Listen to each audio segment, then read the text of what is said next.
Hey guys, it is Friday here in West Virginia, so it's time for us to do our Free It Friday.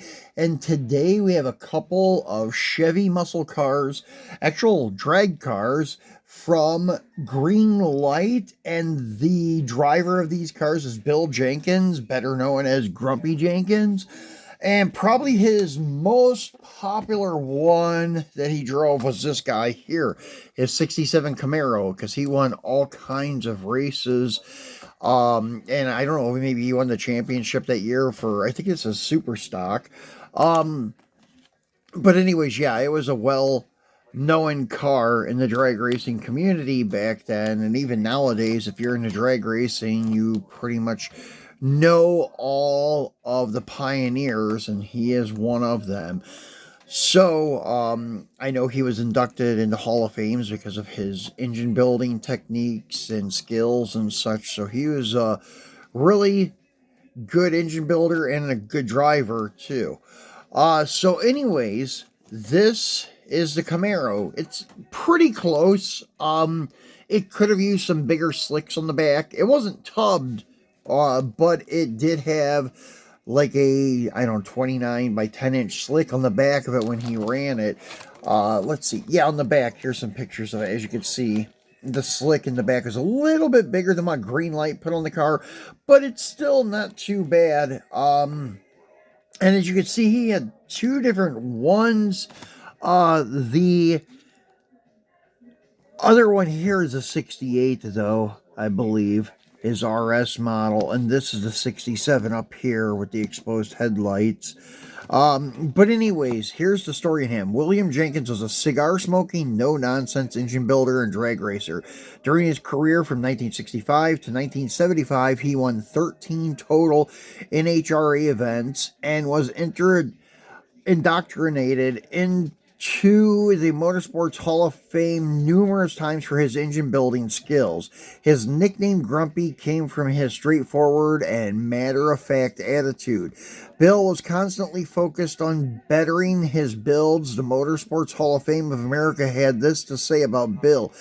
His continual search for improved performance left little time for idle chatter with his racing colleagues. The 1967 Camaro won Bill Jenkins the 1967 NHRA Nationals, which would be a significant win for the rest of his career. And it has some pictures of him shifting gears at the 4-speed.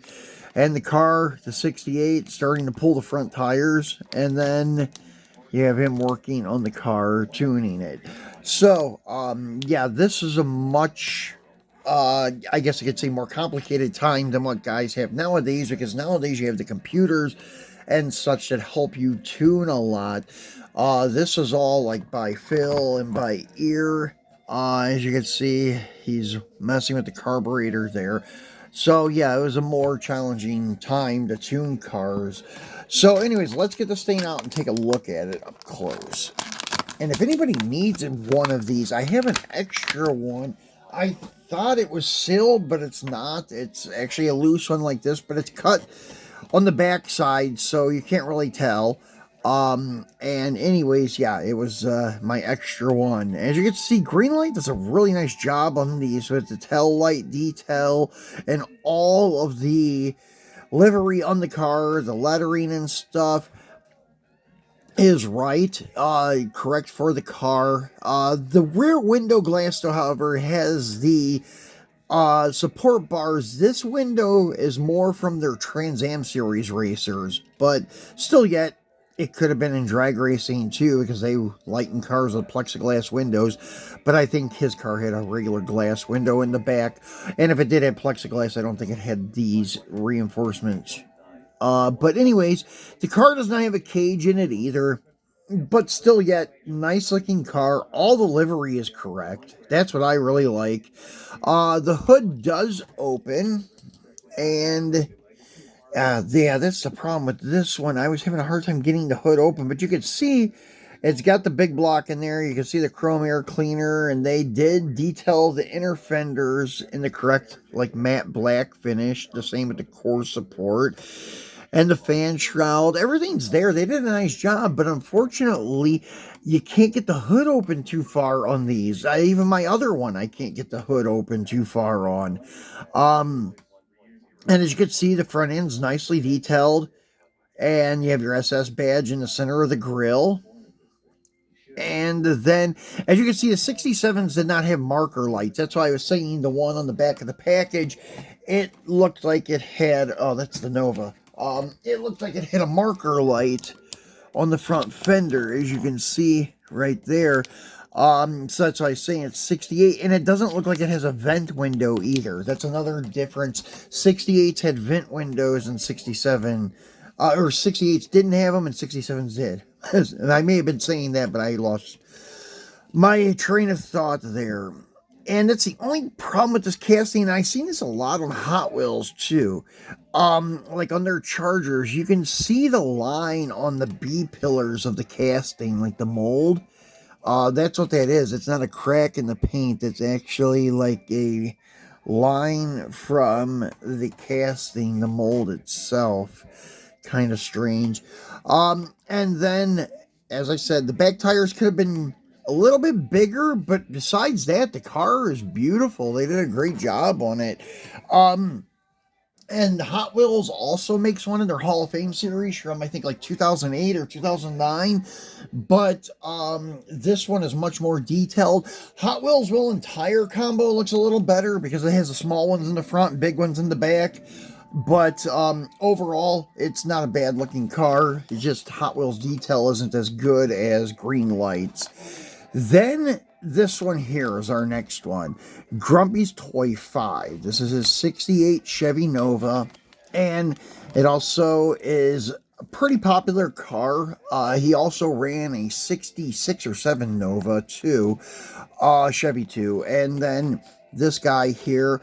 And I have the other popular car of his was his Vega Pro Stock or Super Stock, the tubbed one. And anyways, that one is a pretty cool looking car. Hot Wheels released it in their vintage racing series, and I have that one too. So these two will look great with that guy. I love my vintage drag racing stuff. So on the back side, you have another write-up of Willem Jenkins was a cigar smoking. Yeah, same thing. His nickname Grumpy, and that's it.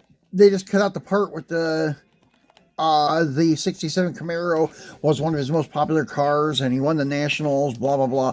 But, yeah, they cut out that part because this is his Nova, but everything else is the same, so I'm not going to go through it. But as you can see, the Nova that they released is pretty close to his real car. Once again, the slicks on the back could have been a little bigger, but still not too bad, though. It looks pretty good. So let's get this guy out and take a look at him. And yeah, this is a really cool casting. Actually, Johnny Lightning has a nice Nova casting too, the second gen Novas. But I think Greenlight beat them when it comes to their 68 to 72 style Nova. They did a really, really nice job on it. As you can see, the hood opens fine on this one. Nice detailed big block. Everything's painted white underneath, and that's kind of incorrect. It should have had black inner fenders and black core support. They lacked a little bit on the detail on this one, but they did nail it on the Camaro, but unfortunately, the hood on the Camaro does not open too good. So, oh well. And black top, just like his, had the black vinyl top, and all the livery is pretty much spot on. And you have your USA 1 plate, the SS badge on the rear tail panel there, Nova emblem on the edge of the deck lid, your lock, everything is there. Very nice car. And yeah, I was surprised when I started thinking about it. This is my third Nova casting from Greenlight. I had these two guys over here, the Mac Tools, I think it is exclusive. It's got grass stuck to the tire from the diorama of an SS 396 that is been abandoned, and then the Beverly Hills Cop one. So, yeah, we got 3 Novas from Greenlight now. They all look great. I love that casting. I would like to get the red Yanko and the black Yanko and their red COPO car too. The Nova casting from Greenlight is a really cool one to collect, in my opinion. Their 67 and 68 Camaro is really nice too. Their 69 Camaro, not so much, but the 67 and 68 one, they did a pretty nice job on. So, guys, that's it for Free It Friday. We got a couple of Grumpy's toys here. And one day we'll bring out a bunch of Chevy race cars and pay homage to some of these drivers. And we'll bring out the Vega and put next to these two. And maybe bring out Bruce Larson and a couple other Chevy guys. So, that's it for today, guys. I don't know if we'll be back over the weekend. It just depends if we find something at Walmart or if we get any kind of shipment in. Maybe we'll be back over the weekend for a bonus video. If not, we'll be back on Monday for our Mopar Monday. So, thanks for watching, guys, and have a great weekend.